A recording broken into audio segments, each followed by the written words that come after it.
The Instructor Podcast with Terry Cook, talking with leaders, innovators, experts and game changers about what drives them. Welcome to the Instructor Podcast Green Room Edition. This is a show we cover all the goings on within our driving instructor world. As always, I am your splendid host, Terry Cook. I'm delighted to be here, but even more delighted that you have chosen to listen. And today we are catching up with the second half of the Green Room review of the year.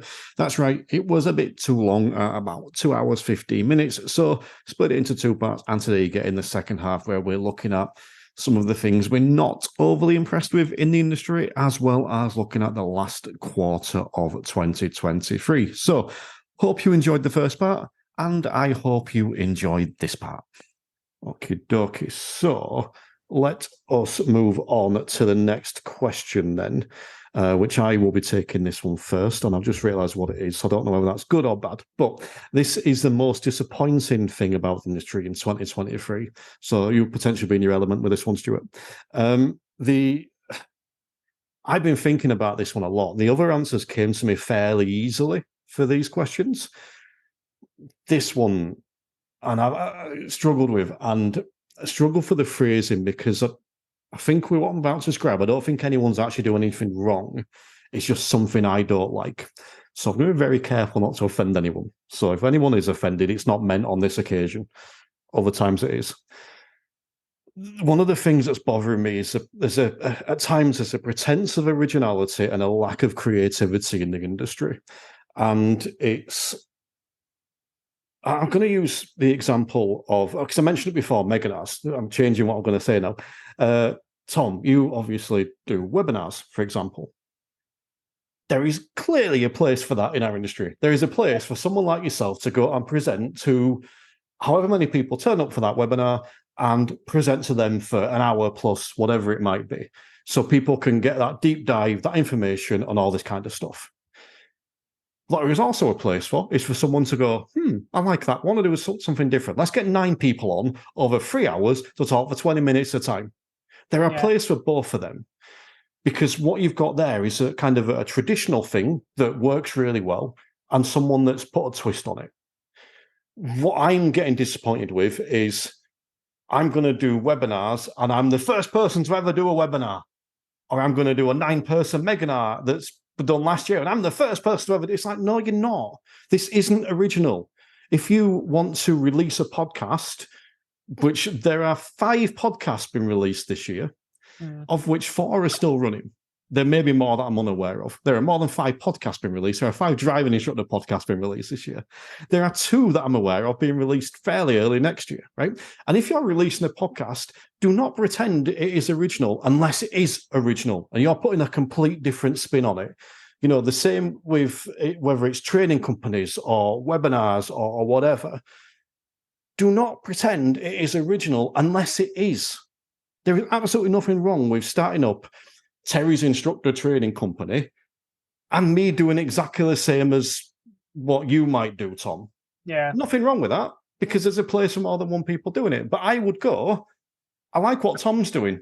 I'm going to do what Tom's doing. You know, when I admit I wasn't consistent with it, but when I moved the 5-minute theory onto Thursdays, the reason I moved onto Thursdays was Theory Thursday. It'll sit in quite nicely. And I realised that was the day that the Driving Confidence podcast went out. So I got in touch with Kev Tracey Field and says, do you mind? I would have been a bit annoyed if they said, yeah, I'm not going to lie. But I didn't want to encroach on anyone. And I'm not saying that everyone has to go to that extreme, but I want to see more creativity. We mentioned before, Stewart, about no one had done this before me. Right, well, do something else. Do something new. What I don't care what. Do something new now, or do the same, but admit it's the same and say what it is. I want to see more creativity. I want to see more leaders, experts, innovators, and game changers. You know, that's what I want. And it's disappointing that there isn't more. I think that's the big thing. It's disappointing that there isn't more leaders, innovators, experts, and game changers showcasing what they've got. And here's the thing. I specifically haven't named anyone because I'm not actually thinking of any individual. It's a broad thing. However, if you're listening to that and thinking it applies to you, it probably does, because you're thinking it and not me.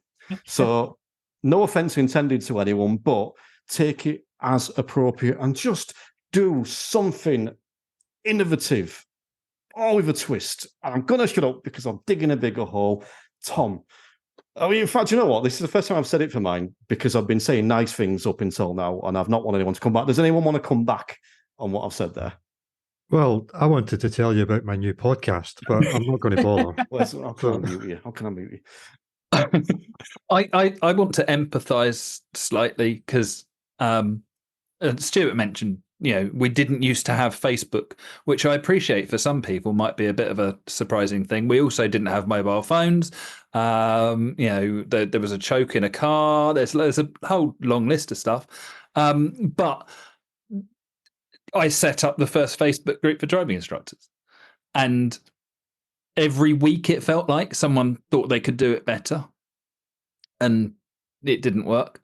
And it's really frustrating from that perspective because look at it and go, there's a really good idea there, having a group, but make it different. Don't make it, instead of I'm a driving instructor and I'm on Facebook, I'm a driving instructor and I've got a sense of humor. I'm a driving instructor and I've got a car. I'm a driving, I love innovation. I love creativity. It annoys me, and it's a conversation Terry and I have had numerous times, when people are recycling stuff. I want to hear your ideas. I want to hear from people that have got understanding, not just knowledge. And that's my theory test mantra. Is it, the reason people fail is because they haven't got understanding. They've only got knowledge. Don't read the Highway Code because it's a book of knowledge. It's not a book of understanding. Read it by all means, but don't rely on the Highway Code. So it's the same thing. What I would love to see in 2024 is some really challenging, out there, new ideas instead of rehashing of old ones, including from the DVSA. To link together what Stewart was saying about the industry needing a revamp and the process to be changed, and Lou Walsh. Lou's parting comment with me was on a DVSA Zoom call, and it was a reference to when the tragic moment when a gorilla got shot because a child had encroached in its enclosure, and I'd allegedly said that no one considered shooting the child, which on paper is the logical decision, which she brought up again regarding audit and should we keep it. There's this assumption that we have and need audit, that we should have it there in the first place. Little did we know at that moment that was the last thing she was going to say to me, it stayed with me about that. Yes, I want to be the person that suggests shooting the child in that scenario, so it's considered.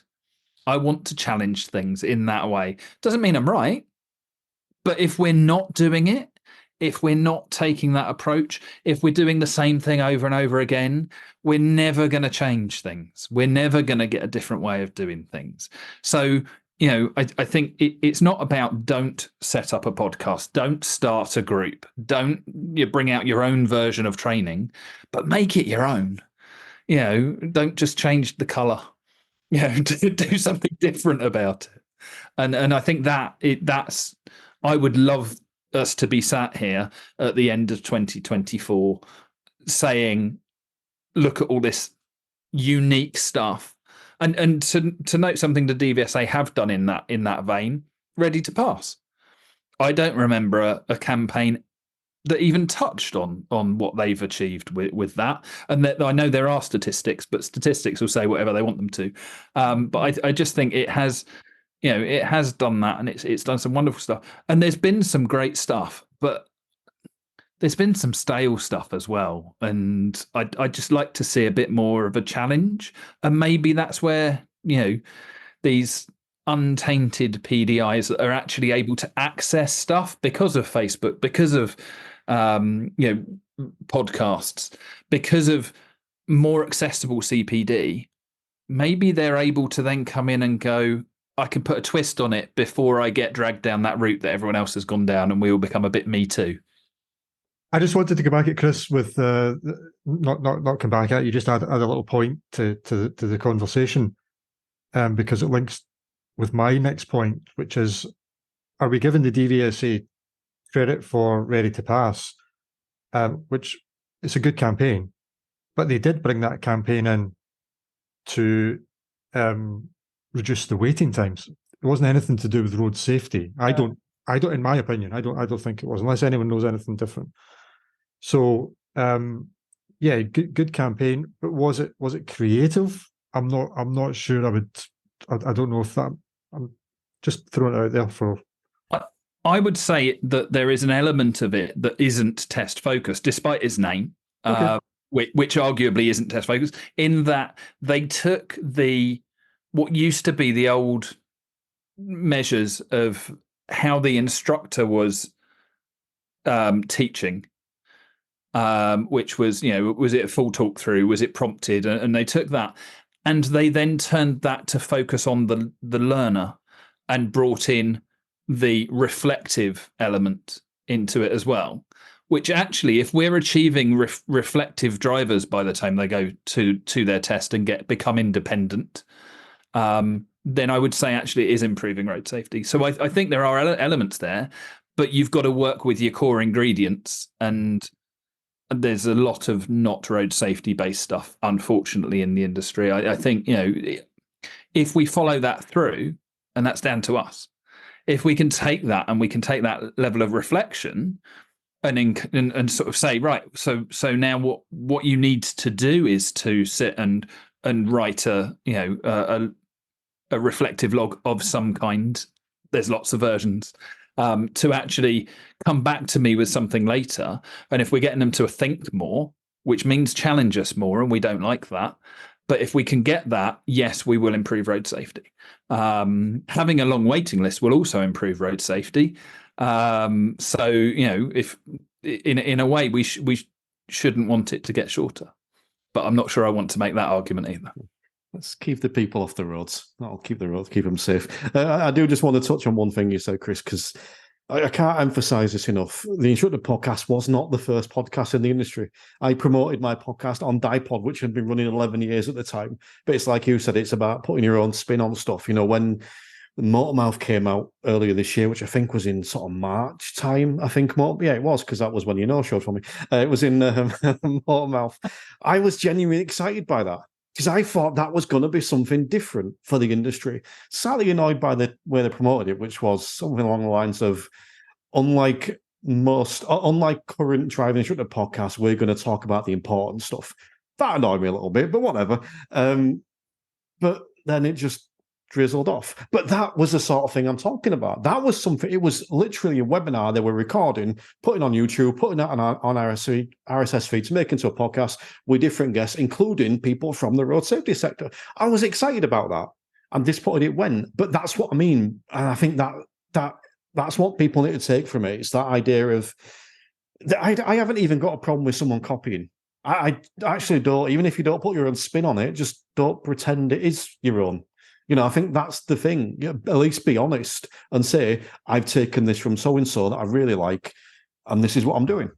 Great. Give people the choice. They can go to the originator, or they can come to you. You're giving them the choice. Even better if you put your own spin in it. Either way.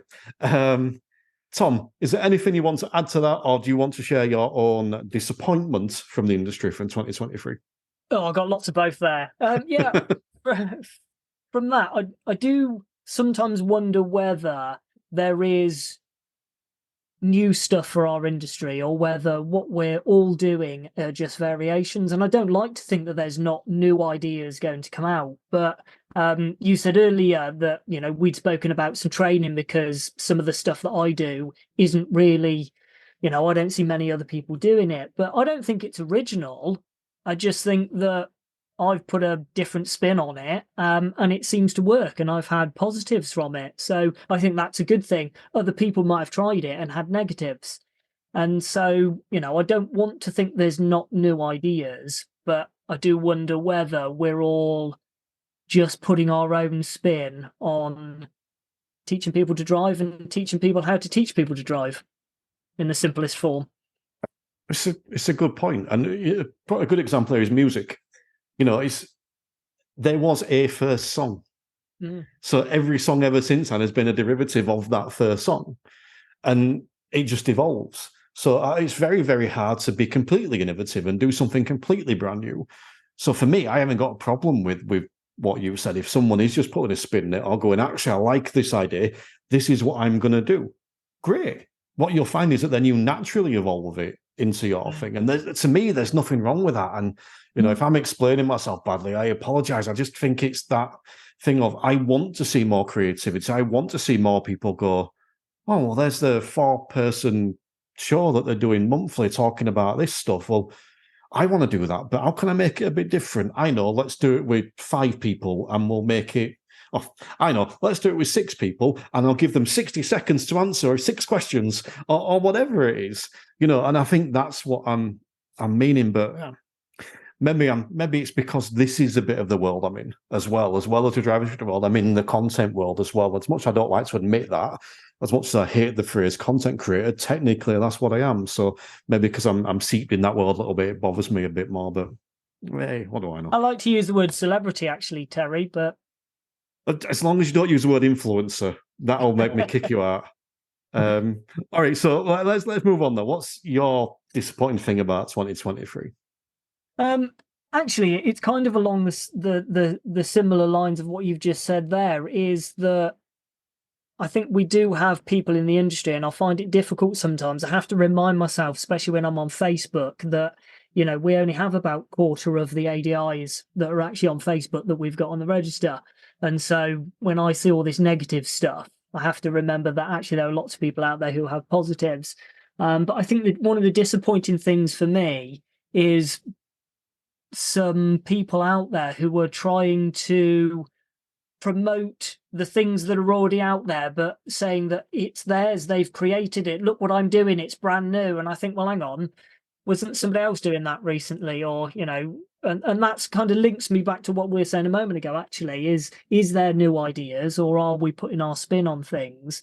But I find it very disappointing when people sort of try to pull the wool over, especially PDI's eyes, about the information they're producing or the content that they've got, where actually it's quite freely available to everybody.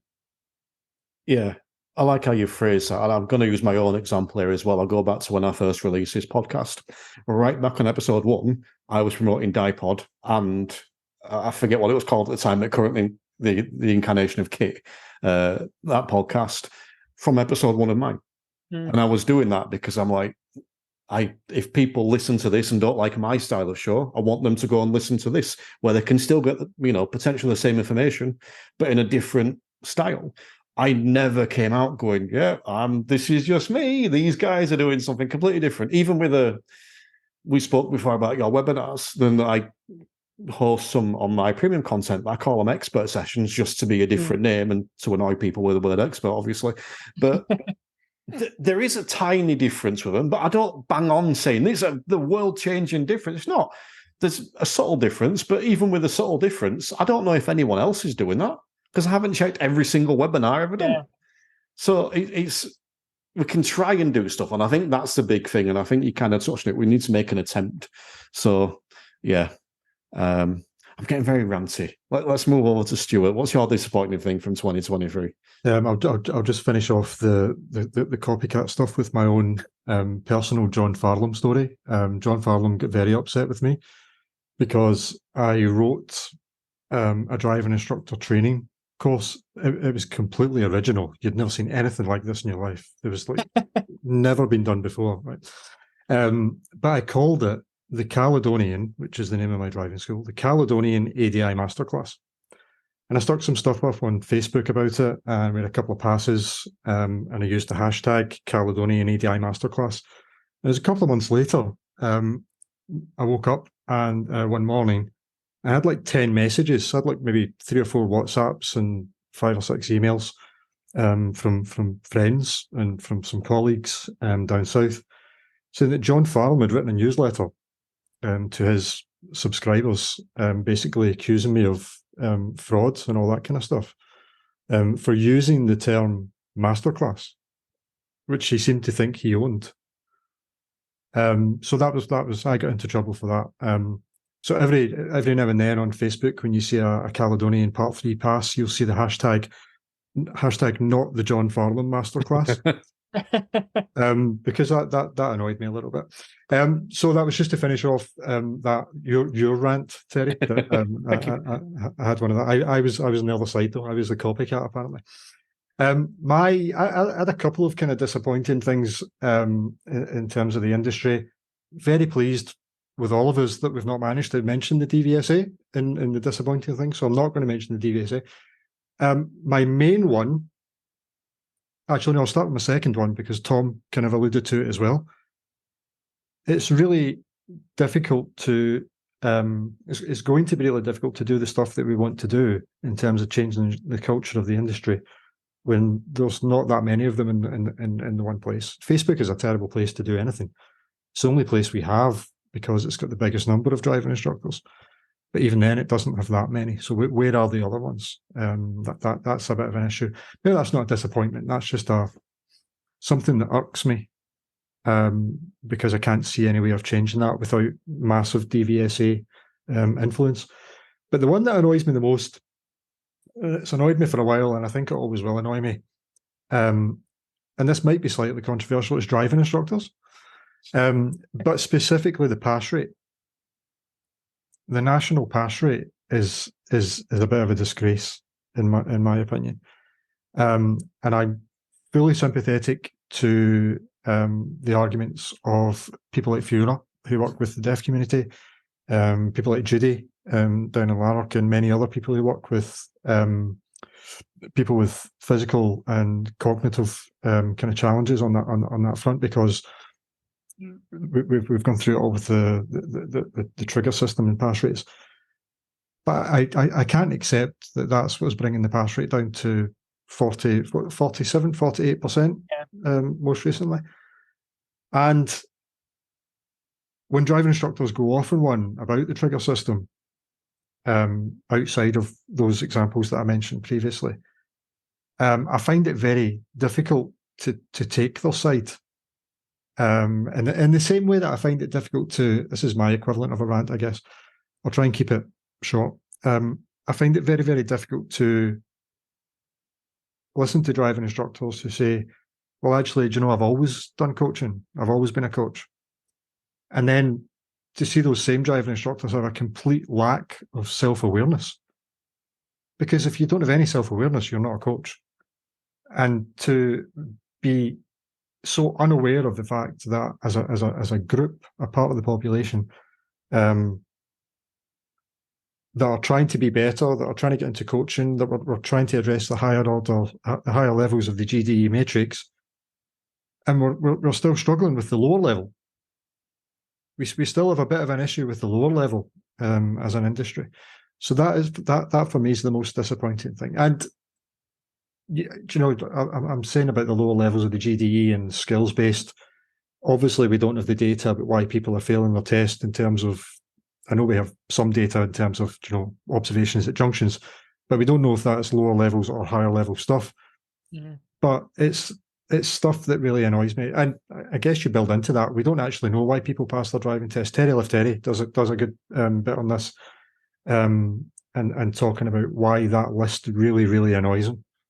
Why people fail their driving tests. I can't remember the top 5 off the top of my head. I should know them. Somebody will give me into trouble for not being an expert, I'm sure. But that is my most disappointing thing of the year. And it will be next year. And it will be the year after that. If you want to get a new guest on for next year, Terry, to keep it fresh, I'll go on somebody else's podcast, somebody else's end of year review. Well, this was the first ever end of year review anyone's ever done. I came at complete originality with this end of year review. So anyone that does one in the future is clearly just copying me. But I'll still do it. I'll pencil you in. Pencil. Do you know what? I can really see your point there. And I've been really honest on this show before about my pass rate and about how I've struggled over the last 2 or 3 years. And I think a little bit of it, you know, ties into what I was talking about right at the start of the show, where my driving school hasn't been up to standard. The lessons might have been, but the rest of the surrounding part hasn't. And I use the word like my driving school felt a bit special. Now, it wouldn't have been to everyone else, but it felt like, to me, it doesn't feel it anymore. And I think that had a big impact on my pass rate. Even though I don't think the quality of lessons dropped, they probably did, because everything else around it lowered. And I put a lot of work over the past year to 18 months into my pass rate. And by not working on driving tests, it's never been about the driving test. It's about working on the pupil and changing my methodology and my approach. There's an easy word for me to say. And I've reached out to people like Chris and others to help me with this, because I really wanted to break down why I had quite a poor pass rate. And I'm still not 100% sure if I'm being honest, but I think it was largely my approach. It wasn't good enough on some parts. The individual lessons were, but the overall approach wasn't. That's been changed. My pass rate is improving. It's hard to get your pass rate to jump up because it's a tailing 12 months. But over the past 2 years, my pass rate has been improving. And as you kind of mentioned, you see instructors go off on one about it. I've never done that. I've looked inwards at every opportunity and gone, this is me cocking this up. How can I fix it? Because it's all of my students, not one. There's always going to be the odd one that you can't control, that we're humans, but it's all of your students and not one. And yeah, I think, and that's why I think I concur with you, because I've just taken a massive one. I was wrong here. How can I improve it? Yeah, I'll come back with two things there, Terry. The first one, and I'll forget the second one by the time I get there, but the first one is there seems to be two reactions in my experience when people, when driving instructors talk about fail rates, I guess, when somebody fails a driving test. The first thing is, and this tends to happen when they're maybe on a training license or they're a newly qualified instructor, and they'll maybe identify that they're having a few fails on roundabouts. And the issue there is it's skill focused. It's skill focused. So they'll go and look up some videos on YouTube and they will try and get some tips and improve about how to teach roundabouts. And that's an issue, first of all, for all sorts of reasons that we probably don't have time to go into in terms of being topic focused and all that kind of stuff. And the second thing I've forgotten because I said I was going to. No, it's gone. Sorry, somebody else have to jump in. Well, I will just say that if anyone does want to tips on how to teach roundabouts, there was a lovely episode of the expert sessions way back in April that Chris did. So go and sign up to the premium content, you'll get that. I've remembered. The second thing is it's the DVSA's fault, obviously, because they've got a quota and they have to fail a certain percentage, or he was rude, or he didn't wave me over to the car after the person had failed, but it's still the driving instructor's fault. Those are the two kind of responses you get. Whereas what you're doing is obviously the ideal scenario: be self-aware, and maybe look at yourself a little bit, and how you can kind of change your overall approach to being a trainer. That's obviously the way it should be. Sorry, that was me. Just before I move over, Chris, I'm just going to say that you called it a fail rate. That resonated for me. I'm not calling it a pass rate anymore now. I'm calling it a fail rate because they're the ones I need to think about, the ones that failed, not the ones that passed. I like that. I'm going to attempt to never, ever refer to a pass rate again and refer to it as a fail rate. That's my takeaway from this show. Maybe don't call it that in front of your clients, though. Yeah. Well, no, because if I'm going, my fail rate's 7%, that sounds pretty good. I won't use the stat I currently got. Chris, is there anything you want to touch on? Because we've spoken about quite a lot there. So you're nodding away. Yes. Feel free to go into it and then tell us your biggest disappointment from 2023.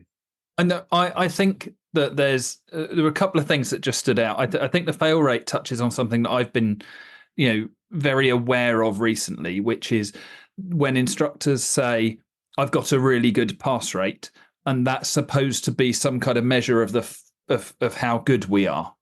When what a pass rate is it's an achieving of a minimum standard. So why are we using that as a benchmark to have achieved a minimum? That doesn't make sense. And then it fits in with what Stewart was touching on about GDE and about the fact of, the fails are allegedly down to lower level stuff because that's all that DVSA records. But actually, we know that a lot of those issues are because they're not stretched enough. They're not their ability isn't enough on those reflective skills, on those awareness skills. Because if they were, they'd have spotted the mistake and done something about it. And it's awareness, and it's not just instructor awareness, but pupil awareness. But if the instructor isn't open and aware, then the pupils are never going to be, because they're going to get held back every time. So I think that there's just that element of, I like fail rate because actually it stops us wanting to shout about it to our clients' pupils.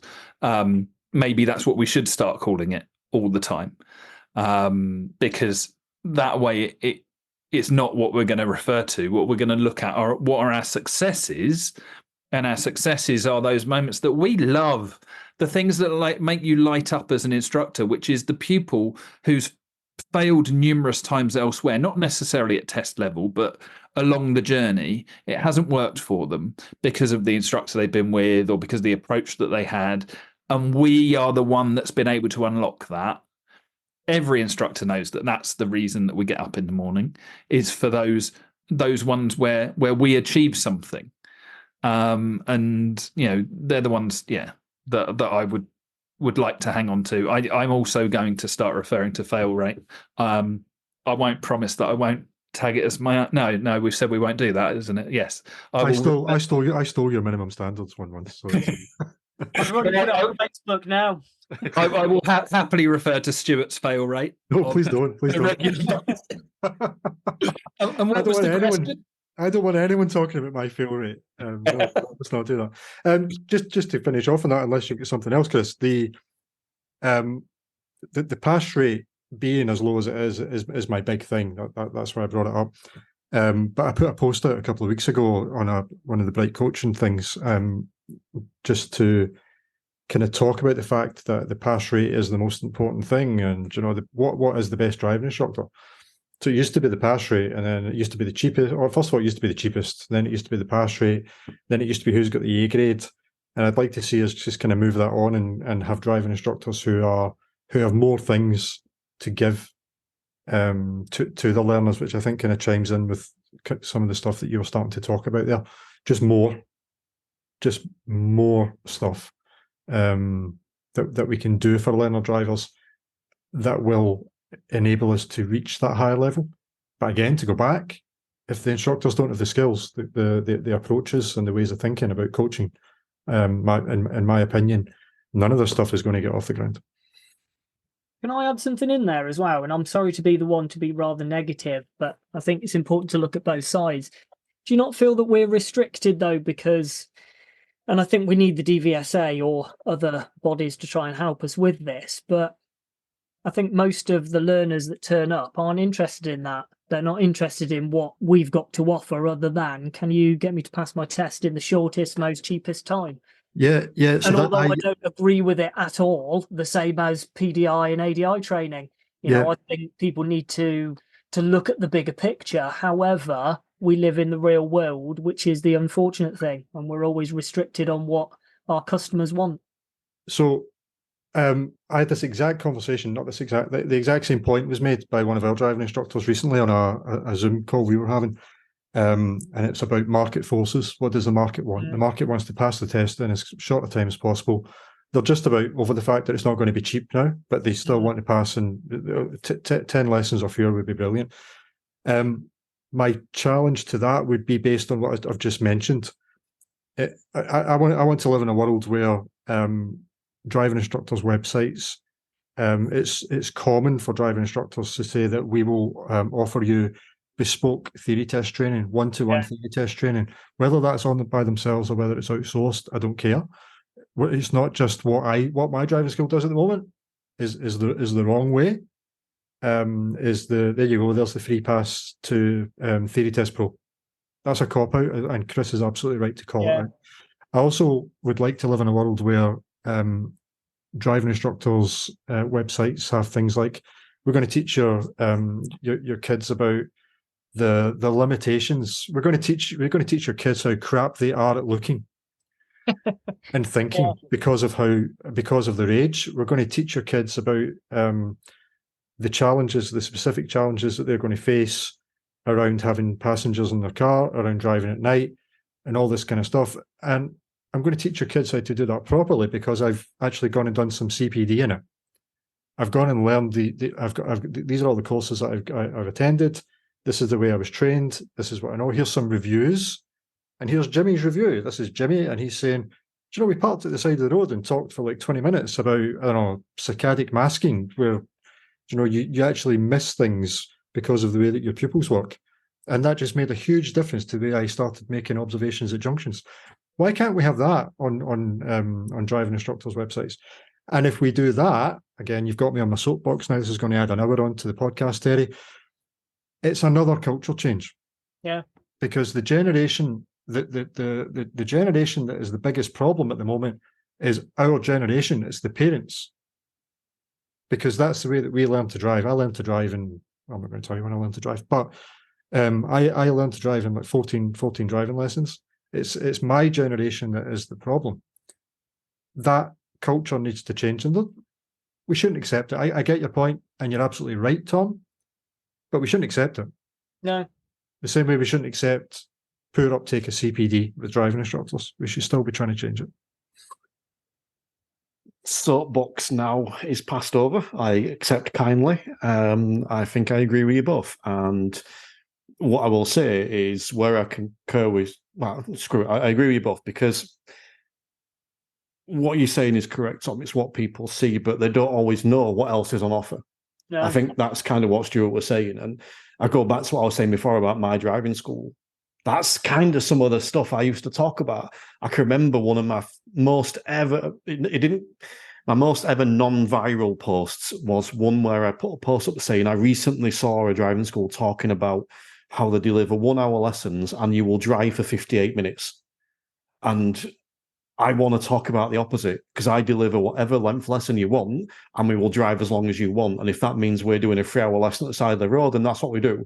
It got me so much, not necessarily custom, but inquiries. And so much like, because again, I'm talking about the things that we can offer that isn't the normal stuff. And I go back to what I was saying before as well about being creative and coming outside. We don't have to be the people that go, oh, yes, well, you can pass in less than 40 hours with me. Ah, bollocks, you can take 70 with me if you want, but you'll be awesome by the time you're finished. You know, it doesn't matter. I think that we need to showcase this stuff, as well as accepting that if I put a post out tomorrow saying that, not the entire population is going to go, right, I need to go over here. You've said it a couple of times tonight, Stuart, about a cultural shift. It will take decades for that to change. And I'm sick and tired, genuinely, and if this person hears this, I don't give a toss, sick and tired of the same person I see on Facebook over and over and over again saying, there is no point trying to change culture because we can't. Screw it. We can't if we don't try. If we can try, we may not change the entire culture. We may change some, which may save some lives, and we'll do that. So, fully agree with what you're both saying. We all need to do more. Every single one of us needs to do more. I've been very, very honest today, talking about how crap my driving school is at the minute in terms of the website, the promotion, the social media, all the external stuff. It's something I'm changing going into 2024. It's also something, and I won't bang on about this too much, but I'm trying to bring into the instructor industry. I've spoken about it a little bit around the idea of the label driving instructors to Vision Zero. And a very nice play on words there that I'm very proud of. That's coming through in 2024 as well. We can take the horse to water, we can't make it drink, but if you leave the horse there long enough, it will either drink or die. And I don't really care which. We all have a responsibility. Yes. Yeah. Chris, what's your most disappointing thing from 2023? I disagreeing with what you've just said. Because I don't think I've ever had a pupil who didn't want to be safe. It's just that they don't understand what safe is. But equally, they didn't understand how a clutch worked. They didn't understand how steering worked, and they didn't know how to judge a junction safely. They thought they did. So I think sometimes it's because our perception of what that is going to entail is different to theirs, and they don't see it our way, that we turn around and disagree with them, when actually, if the core value, which is they want to be safe, is the same, that's what we've got to work with. And maybe we shouldn't be saying to them, it's going to take you 40 hours. What we should be saying is you need to achieve these standards. And they're not the minimums. I'm not going to say again. But so, MSA. That it should be those highest. Funny you mention MSA. I remember being in a room with the awesome John Lepine, lovely guy, and him saying that all of your pupils, my pupils, were there because they wanted a driving license, not for any other reason. My pupils disagreed, and they all wanted to be safe. We had long conversations about it. That yes, they wanted all of those things because they wanted the independence, the freedom, but they wanted to be safe. And what I'd helped them understand is what safe is. Now, have I totally changed them? Have I managed? No, not at all. Because it's really difficult to change a person. But what you can change is a perception. And I think there's a real danger in accepting that people don't want what we're offering or what we want, because we're going to always be at odds with that actually we've got to find the common ground.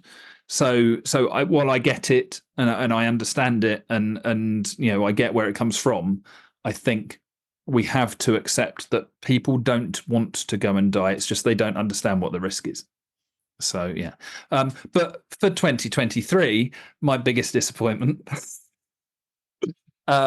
is the lack of change. Is the fact that we're still seeing a lot of problems that were there previously, that we've been promised were being addressed. And I get it takes a long time for a computer system to be designed to redo the waiting list, so I accept all of that stuff. I just think that there's some easy wins that we've not done because there isn't an appetite for change, for doing it differently. I'd like to see more change. I think I'm in the wrong here. I appreciate that, but I'm not disappointed by that anymore because I've stopped caring because I don't expect it. I think I've just got to that point where I do not expect the DVSA to do anything that is like, wow, that was needed. Well done. I kind of don't. I go back to the comments of all the reasons why there's a waiting list, and none of them are down to anything to do with the DVSA. I just that's what I expect now. So when you're saying you're disappointed by that, I'm very much, yeah, whatever. I didn't mention DVSA. Fair enough. Valid point. It sure, sir. When you say disappointment, my brain does go to the DVSA. That's not what the D stands for. You do know that, don't you? There's some acronyms going on tonight. How does it feel, Chris? Because I mentioned before about Motormouth. I'm just thinking back that I'm at least giving you the opportunity to talk on the show. Yes, it's always appreciated, but I know what I'm in for when I go to do these things, and it's if there isn't competition out there, then we don't appreciate how bloody good Terry Cook is. Sometimes we just don't appreciate how good he is.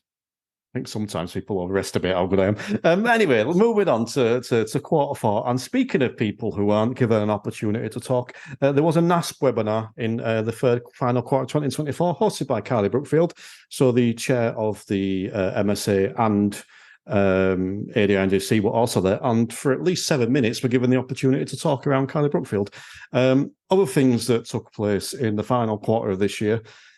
One thing I'm going to mention, actually, and I was debating whether to say this because I don't want it to become an in memorandum episode, and I also appreciate there will be people that don't get mentioned, but it is personal, so I'm going to mention it. We mentioned about quarter three about Lou Water. In quarter four, we lost a local instructor, very young, Delroy Kingsley. He was in my local association. I didn't know him brilliantly, but it's someone who had time for me and someone I had time for. Very out of the blue, again. And I'll never forget, he put me at ease when I went on my Sanders check. It was my first one, turned up there, and he's like, come here.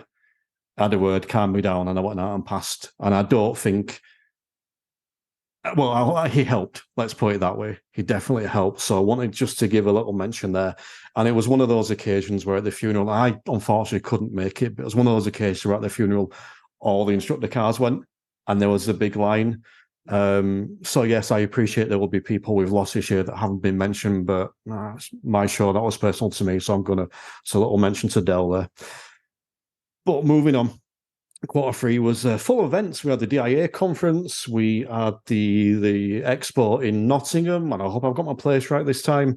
We had the ICE live event, and I've even wrote down that ICE stands for Immersive Community Education. We had the NASP webinar, as I said, which was interesting to go to, despite the fact I'll just tease it a little bit.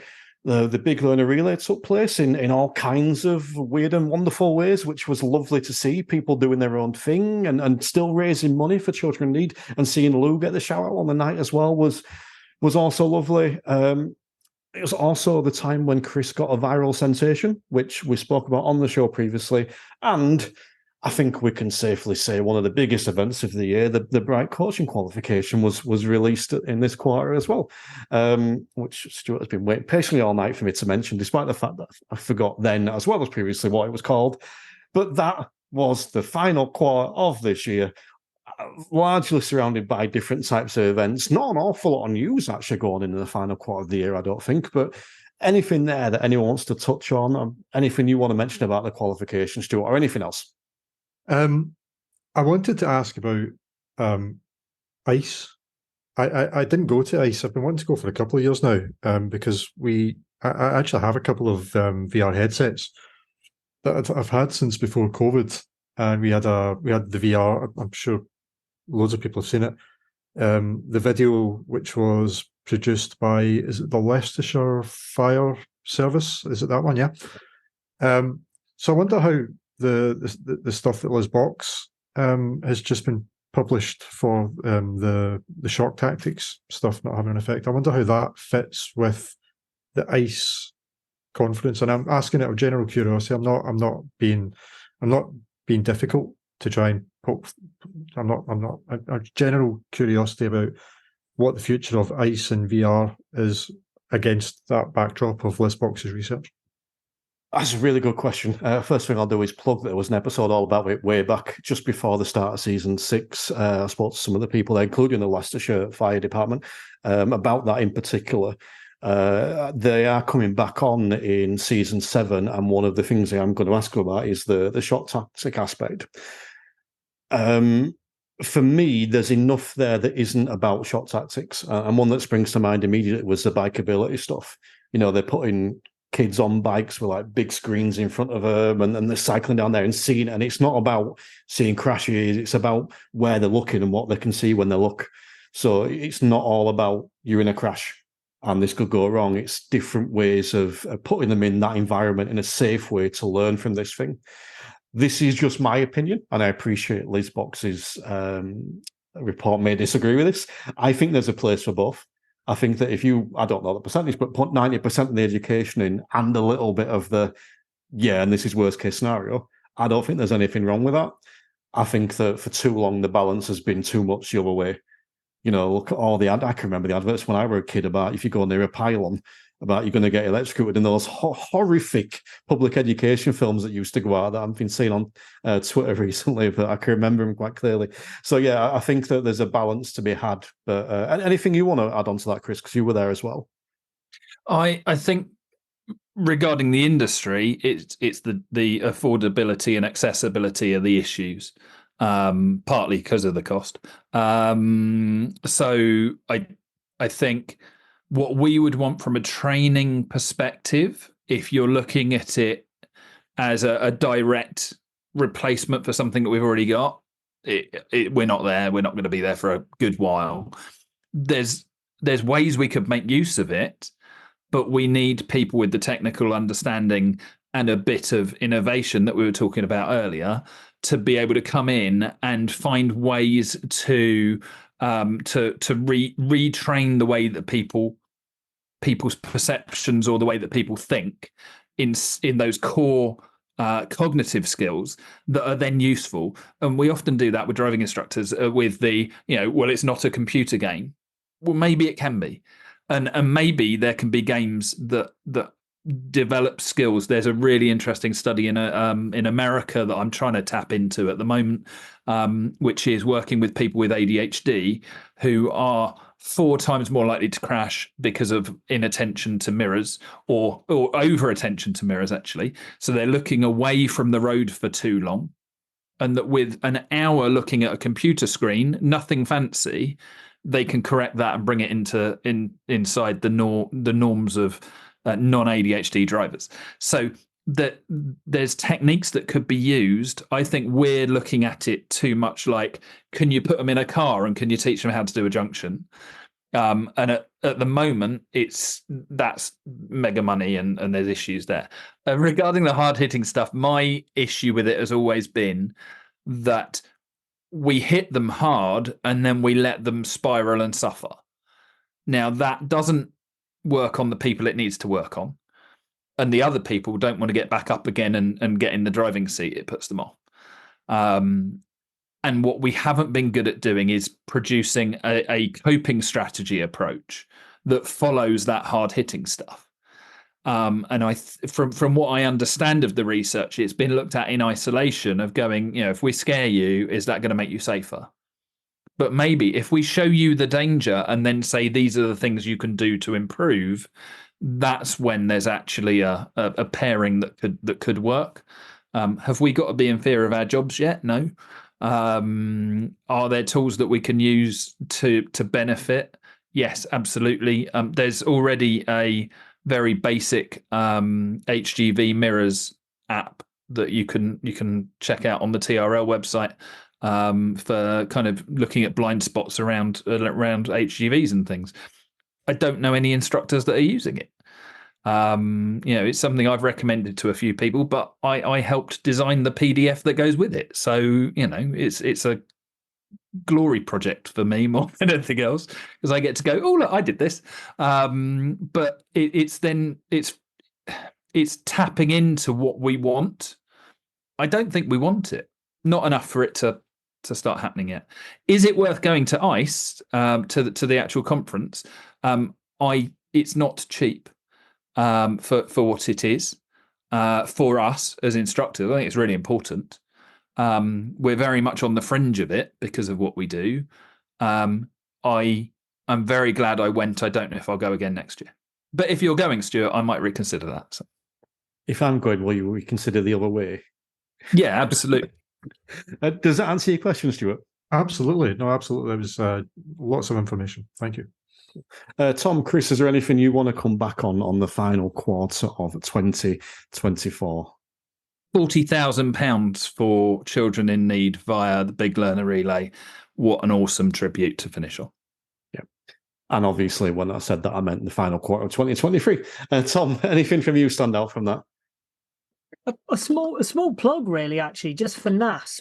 I know there are people out there who perhaps think they don't do enough. But I think anybody who's willing to give their time to go and try and make a difference is a good thing. And as I'm sure you're all aware, trying to get the DVSA to change is quite a difficult thing. But kind of what we've touched on earlier, if we don't attempt to do it, it's never ever going to happen. So, I'm all for people being able to give their time to try and make a difference. Fully agree. I am going to put a pin in that, though. Because I clearly remember back on the first episode of this season of the Instructor Podcast, you were on, Stuart, and you said to me that I need to pull my finger out because Huberman was doing episodes that were over 3 hours long. And I do not want this episode to be over 3 hours long. So we're not getting into the NAF discussion right now, other than to say, I fully agree with you. And you can see the fact that I remember that, Stuart, has touched a raw nerve. So let's move on to the final question then. The final question of these 5 amazingly conjured questions that took me hours to think of. And we're going to come to you first, Rich Stewart. Who would you give an award to and what would it be? So I was chatting to my wife about this and she said I wasn't allowed to give myself an award. So I'm going to give the award to 3 people, just because they are doing things that is specifically of interest to me, and they're bringing it into my industry.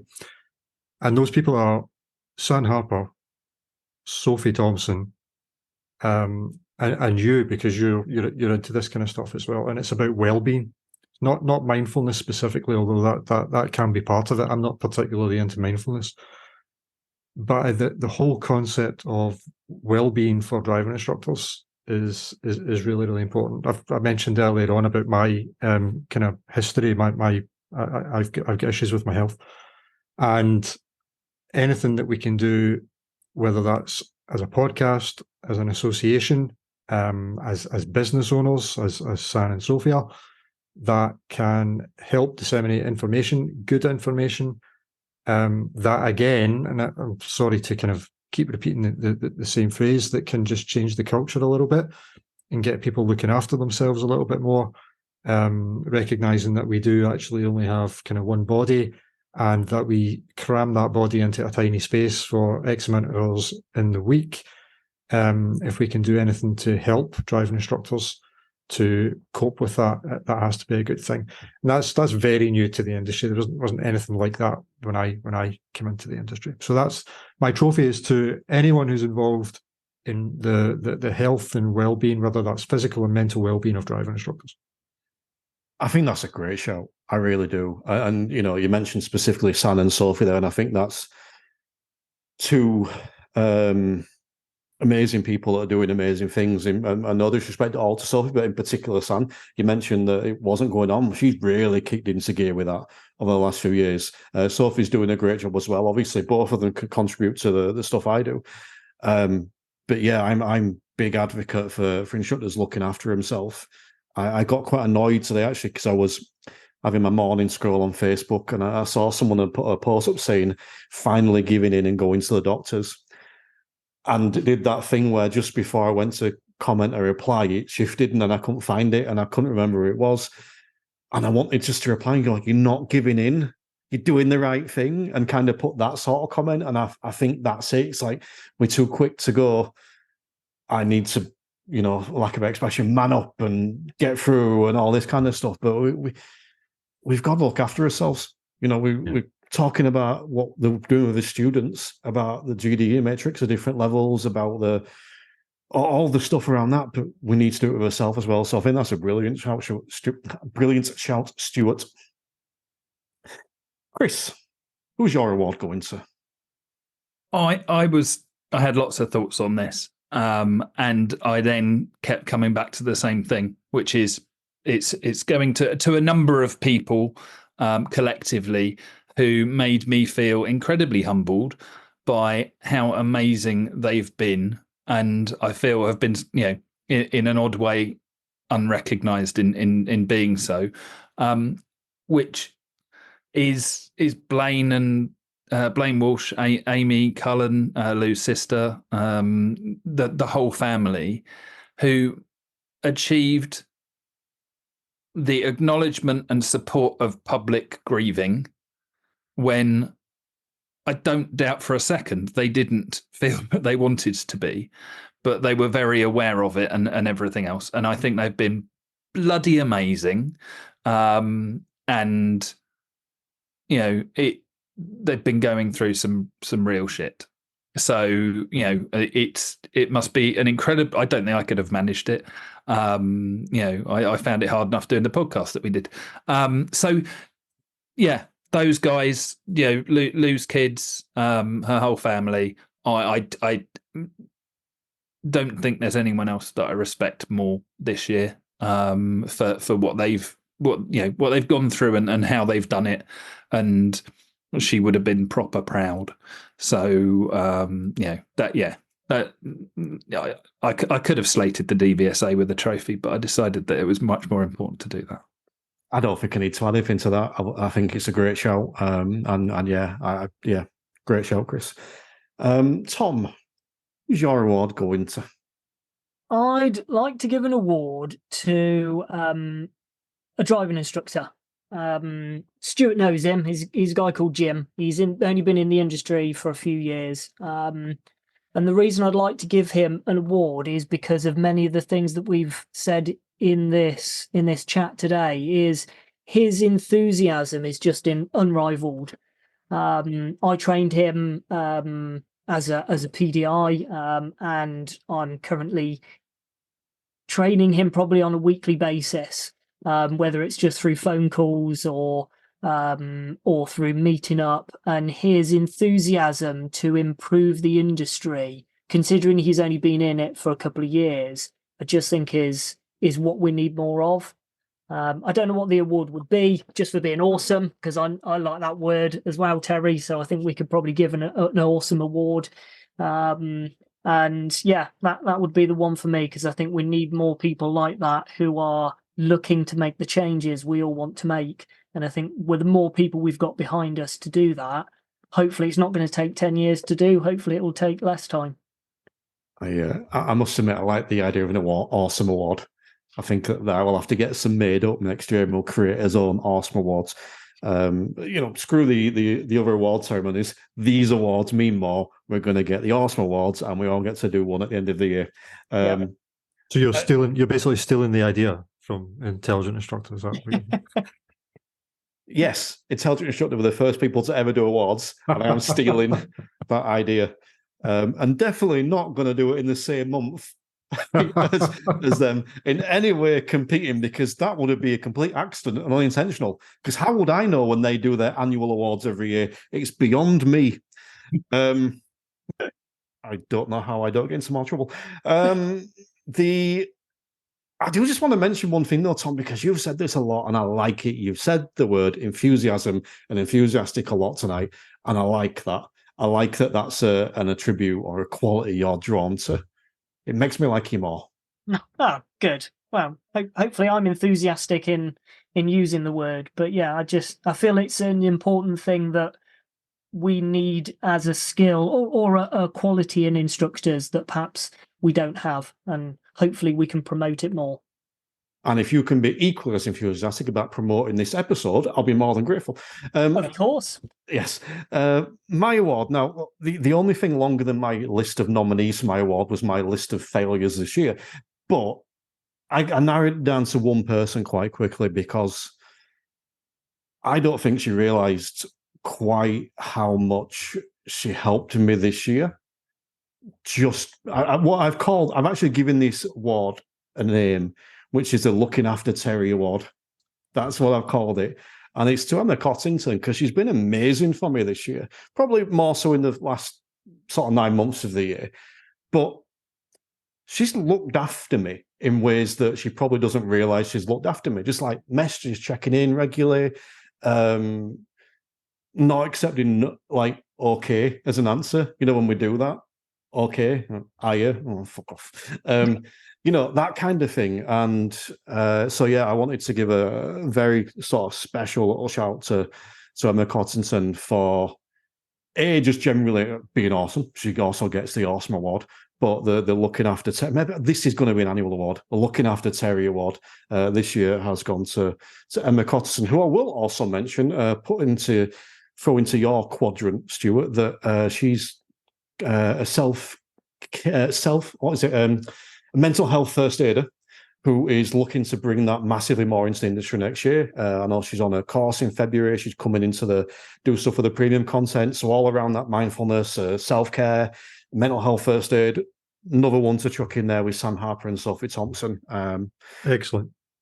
So yes, 4 amazing awards to, I'm not going to count them, a whole bunch of people.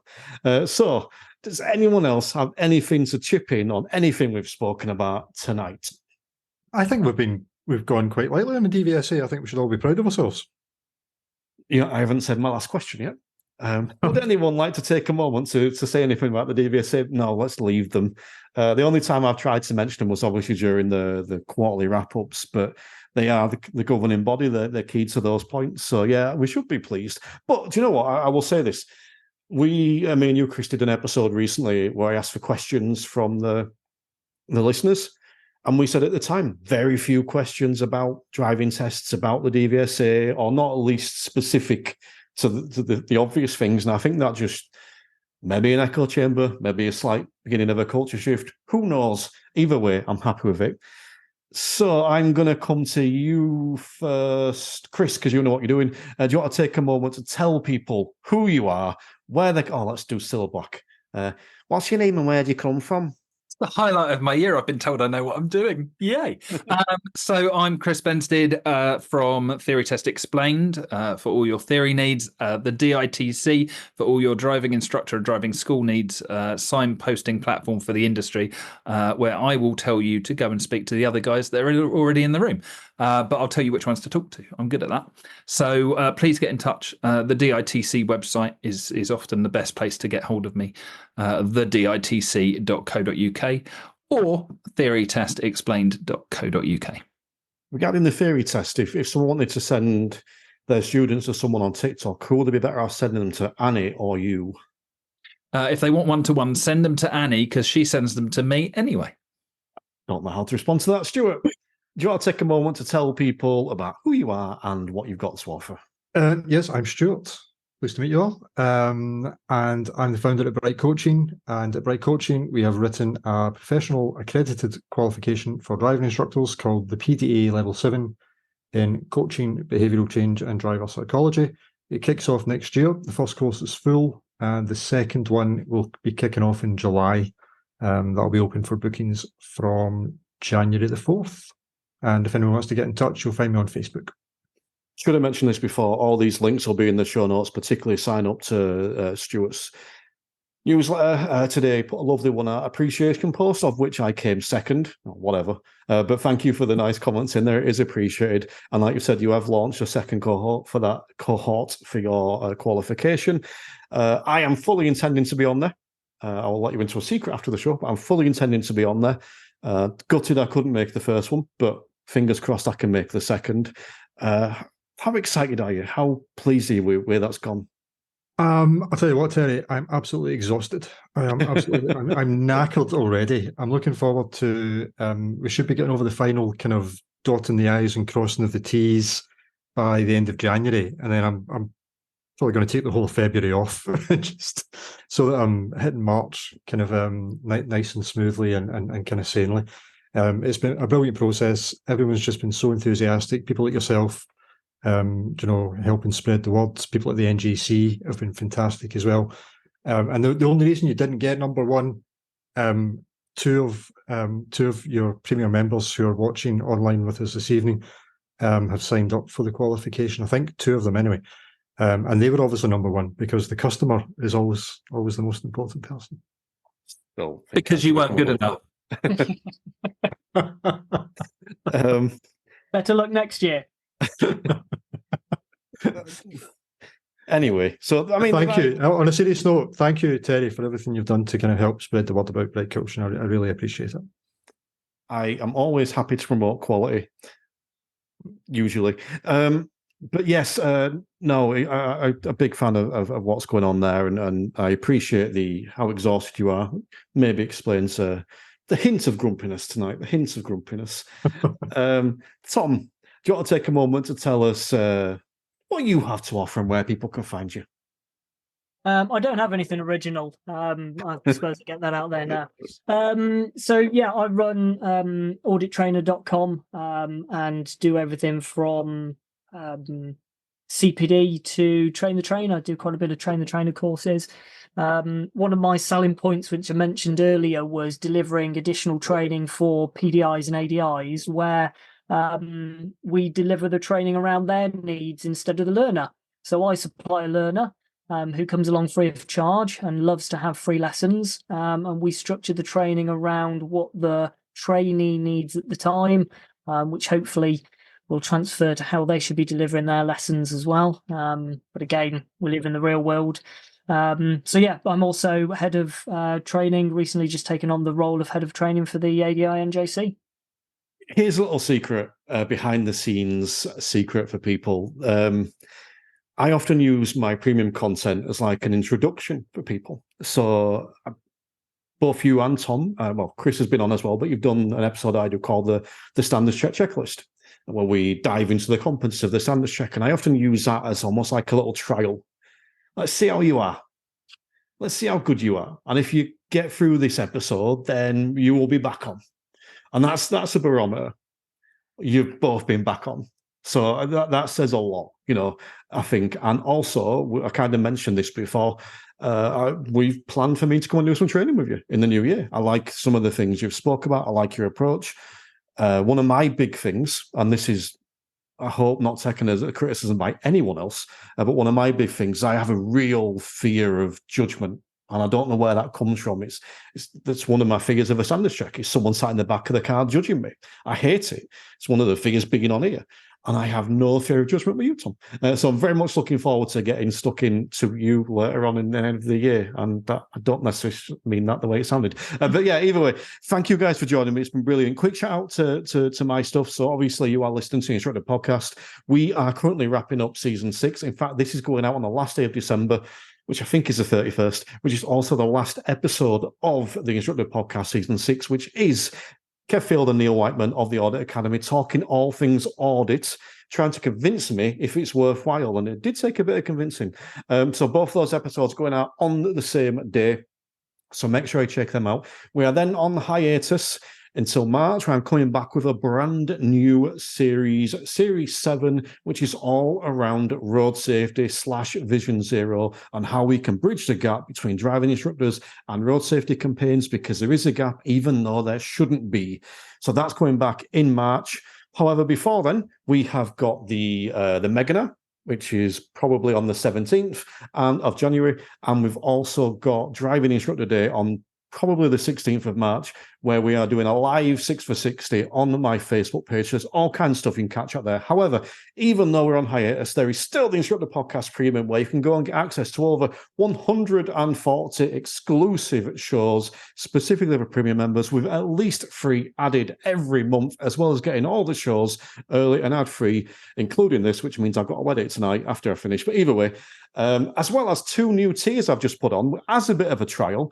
One is based around accountability, and one is based around mentorship. Now, touching back on something I said previously, when I put this up in my premium group, I mentioned on there that this came as a result of a discussion from Lee Sperry and something that he had said on Phil Cowley's podcast. So I did not claim it as original.